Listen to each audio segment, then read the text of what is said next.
안녕하세요. 테린이 아빠입니다. 이번 영상은 향후 이제 멤버십을 하실 수 있는 분들 또는 멤버십을 하고 있는 분들 중에서 이 수급 오실레이터에 관련된 기초적인 이야기들만 간단히 준비를 했고요.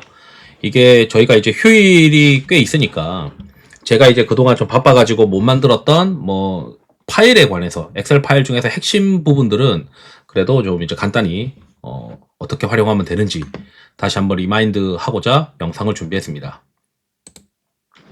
우선 저는 이게 제일 중요하다 생각해요.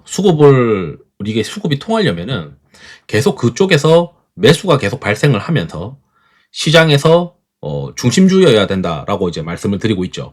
그래서 그 중심주를 우리가 고르기 위해선 종목으로도 고르기도 하지만 저는 이제 이 ETF로도 지금 이제 상대 강도를 통해서 제일 센 놈들이 뭐냐, RS로 제일 센 놈들이 뭐냐, 이런 것들을 말씀을 드리고 있어요. 이제 라떼이상 회원분들은 이 텔레그램 채널에, 비공개 텔레그램 채널에서 제가 매일매일 이거를 체크해서 올려드리고 있고, 그리고 이 코드 자체는 눈꽃빙수 회원분들한테는 코드를 다 드리고 있고, 이 한국형 이것들은 그냥 버튼만 누르면 되게 만들어 놨습니다. 반면에 이제 좀 더 이제 디테일하게 보기 위해서 종목을 가지고도 볼 수가 있겠죠. 그러니까 강한 종목 중에서 수급이 비어진 걸 봐야지, 아예 시장에서 쳐다보지도 않는 거를 가지고 수급 비어진 거를 봐봐야 의미가 없잖아요. 그래서 여기 이제 보시게 되면은 이렇게 RS가 70 이상인 것들을 고르고, 또는 변동성에서 상위 이제 최강도가 높은 것들, 힘이 센 놈들. 이게 무슨 말이냐면 우리가 조금만 이제 힘을 들이더라도 주가가 올라갈 종목이 있는 반면에, 이게 조금 계속 돈을 넣더라도 시장이, 이게 기관 투자자들이 계속 매수를 함에도 불구하고 주가가 안 가는 것들이 있어요. 그러니까 썩은 물량들이 굉장히 많은 그런 종목들이 있죠. 그런 것들은 탄력도가 떨어지는데, 결국 이제 제가 추구하는 거는 기관들의 매수가 꾸준히 발생하는데 매수 강도가 좋아서 탄력적인 것들, 이런 것들을 위주로 플레이하자. 근데 그거를 너무 수급이 과열일 때는 플레이하지 말자라고 하는 거거든요. 그러면 수급 위주 오실레이터가 파일이 총 3개가 있습니다. 첫 번째는 이제 중소형주 관련된 파일이에요. 실제 받아보시면은 여기 시트들은 다 숨겨져서 나올 것이고, 여기 안에서만 이제 여기에 있는 종목군들만 체크가 가능할 거예요. 여기 버튼을 누르면 이제 수급 오실레이터의 그래프가 바뀌게 됩니다. 이거는 이제 700등, 시가총액 700등에서 1400등 안에 수준에 해당하는 것들로만 구성이 되어 있는데, 최근에 이제 시장에서 많이 보고 있었던 노머스 이런 것들도 가죠. 그래서 보면 우선은 이 수급 오실레이터라는 게 기관의 수급과 외국인의 수급을 합산을 해가지고 시가총액을 역산을 해서 시가총액 비중으로 얼마나 이제 힘이 세냐 안 세냐를 오실레이터 형태로 변환한 거예요. 그래서 이제 이게 어느 정도 방향성이 보통 이제 이게 차트가 다 똑같진 않습니다. 그렇기 때문에 대략 이 변곡이 발생하면은 힘이 빠지고, 바텀에서 이제 변곡이 생기면은 올라가는데, 시장에 관심이 없거나 좀 모양이 이상한 것들은 웬만해서는 좀 더 확실한 것들로 플레이하죠. 그러니까 결국은 이런 개념이에요. 여기 이제 이것도 시가총액이 작은 거고, 이거는 이제 업종 단위로 보는 건데, 결국 우리가 베팅하는 거는 수급이 채워질 것이다. 이렇게 이제 과매도가 되어 있는 구간에서, 많이 이제 빠져 있는 구간에서는 여기서 변곡이 나오면, 바닥에서 변곡이 나오면 이제 수급이 본격적으로 채워지지 않겠냐. 그럼 이 업종을 좀 보자. 이런 이제 개념으로 활용을 하는 거 있습니다. 그래프도 여기 한 3개 정도는 고정적으로 디폴트 값으로 해놨고요. 조금 더 이제 검색을 하기 위해서는 여기서 이제 버튼을 눌러서 이제 보는 겁니다. 예를 들어 전기 유틸리티 같은 경우는 이제 한국전력이겠죠. 그럼 한국전력 같은 경우는 아시다시피 플레이 할 때는 환율 그리고 유가 이런 것들로 많이 보는데, 환율이 떨어질수록 좋고 유가가 이제 떨어질수록 좋으니까 환율이랑 유가가 둘 다 떨어지는 구간에서는 유틸리티가 좋은데, 최근에 이제 수급이 비어져 있으면은 이제 본격적으로 보는 거죠. 그러니까 수급이 이렇게 차 있는 구간에서는 좀 보수적으로 생각을 하고, 이렇게 과매도 되어 있는 구간에서는 이제 이 업황이 상대 강도가 상위냐 아니냐를 체크한 다음에 이제 들어가는 거예요. 예를 들어 한국형 ETF에서 보시게 되면 유틸리티가 상위권에 있어요. 한국전력이 특히 이제 상위권으로 분류가 지금 되어 있는데, 그러면 이제 이게 상대 강도가 상위구나. 그러면 수급이 좀 비어져 있구나. 힘이 센 놈이고 돈이 계속 돌고 있는 놈인데 수급이 비어져 있으면은 보자.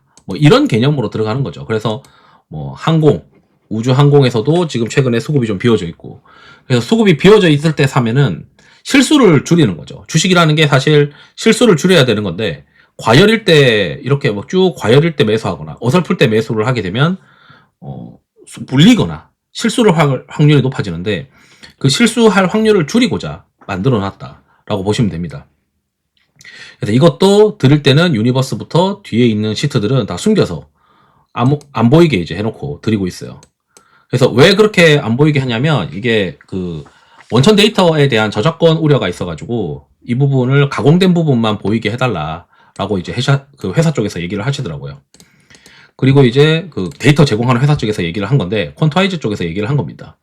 여기도 이제 보시게 되면 뭐 지금 현재 반도체가 상대 강도 상위도 아닌데, 삼성전자 하이닉스 같은 경우는 이제 지금 이렇게 보면 과열권이죠.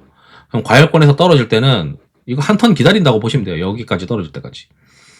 이게 이제 뚜렷하게 나오는 것들도 있지만, 보통 이제 시가총액이 큰 것들은 이런 그래프가 좀 뚜렷하게 나옵니다. 그래서 내가 과매도일 때 접근할 수가 있지만, 과매도가 아닌데 괜히 이럴 때 이상한 시나리오 쓰고 들이대봐야 물릴 가능성이 높은 거죠.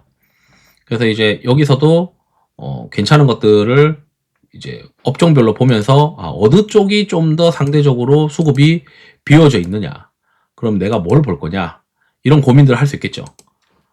그래서 이제 우리가 주식을 할 때 지금 이제 전력기 같은 것들은 갑작스럽게 이제 또 수급이 차 있으니까 수급이 차 있네, 그럼 내가 좀 비워질 때까지 기다리자.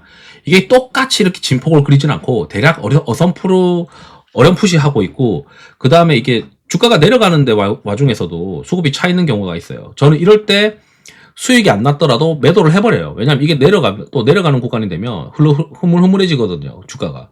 그래서 가급적이면은 빈집일 때 주식을 사고, 무조건 백발백중 하진 않습니다. 백발백중 하진 않지만, 그래도 내가 가지고 있는 실수를 줄이기 위해선 이 방법을 쓰는 게 가장 나을 것 같다라고 생각을 해요. 그리고 중간에 만약에 턴을 하더라도 이게 과거 이 정도면은 바닥권이냐 아니냐, 이런 것들도 체크를 해볼 수 있을 것 같습니다. 그리고 이것만 가지고 들이대서 주식을 사면 안 되고, 이걸 지금 샀을 때 앞으로 뭔가 모멘텀이 뭐가 있을까. 그래서 이제 제가 기초 영상 중에 뭐 어떤 것들 보면은 모멘텀을 계속 관리를 해야 된다. 그 모멘텀을 관리하는 게 뭐 일정도 있고, 수출 데이터도 있고, 컨센서스 상향 데이터도 있고, 뭐 이런 뭐 임상 발표 데이터들도 있고, 이런 것들도 전부 다 결국에는 모멘텀을 우리가 어떤 일정에 어떻게 관리를 하고, 그렇게 되면 수급이 쭉 다시 채워지면서 주가가 가지 않겠냐, 이런 걸 이제 베팅하는 거거든요. 또는 실적이 다음 분기 좋아질 수 있느냐, 이런 고민들을 하면서 곁들여서 하는 거지, 요것만 보고 전가의 보도라고 생각하시면 안 되고, 그리고 상대 강도가 센 놈들이거나 유동성이 계속 공급되는 쪽에서만 이 수급 오실레이터를 봐야지 됩니다. 그래서 그런 말 있잖아요. 차트라는 것도 상승 추세에서는 뭐 눌림목을 하든 돌파를 하든 다 통한단 말이에요. 그런데 하락 추세에서는 어떤 그 투자 전략을 해도 잘 통하지 않습니다. 그래서 가급적이면은 수급 오실레이터를 볼 때 결국 상대 강도가 센 놈들을 찾아가지고 그 안에서 매매를 해야 된다. 다만 이제 이런 적극적인 플레이를 할 때 무조건 주식을 100% 하거나 이런 것들은, 또 주식에 대한 비중은 다르게 봐야 돼요. 주식에 대한 비중은 이제 제가 주로 얘기하는 게, 본인만의 어떤 위험 지표를 만들어서 나는 이게 과열권에서 떨어질 때는 주식 비중을 좀 낮출래, 나는 여기 밑에서 위로 올라갈 가능성이 있으니까 과매도권에서는 빈집 플레이든 상대 강도가 세면서 빈집하고 있는 그런 종목들을 주식을 100%로 가져가겠어. 그런데 나는 이게 과매도가 아니니까 지금은 주식 비중을 뭐 70%만 하고 30%는 뭐 인버스로 가져가지 뭐. 대신 이제 공격수들은 다 상대 강도가 세고 수급이 비워져 있고, 이런 수급이 비워져 있는 것들 중에 모멘텀이 하나씩 다 있느냐, 뭐 이런 것들로 고민을 할게, 이렇게 이제 플레이하는 겁니다. 그래서 SM 같은 경우도 뭐 2분기 때는 아티스트 활동이 증가한다, 뭐 이런 이제 이슈가 있고, 관세 우려에서는 좀 자유롭다.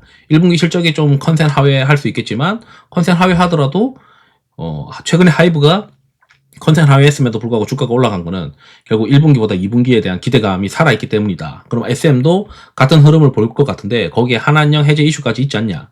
그런데 수급이 비어져 있고 엔터에서 이 SM이 종목으로 보게 되면 상대 강도 또 상위권이에요. 그래서 상대 강도 RS가 상위권이니까 이런 걸 좀 보자, 뭐 이렇게 이제 항상 플레이합니다. 그래서 우리가 주식이라는 게 하나만 보지 않고 교집합과 합집합을 잘 써야 되고, 중학교 때 배웠던 이 교집합과 합집합의 개념으로, 이런 세 가지 데이터를 봤을 때 이쪽은 그래도 좀 확률이 높아 보이는데, 그럼 나는 확률 높아 보이는 것들을 모아서 포트폴리오로 구성을 해야지, 이게 이제 결국 주식의 게임이 아닌가, 주식이라는 게임이 아닐까, 이렇게 생각을 합니다.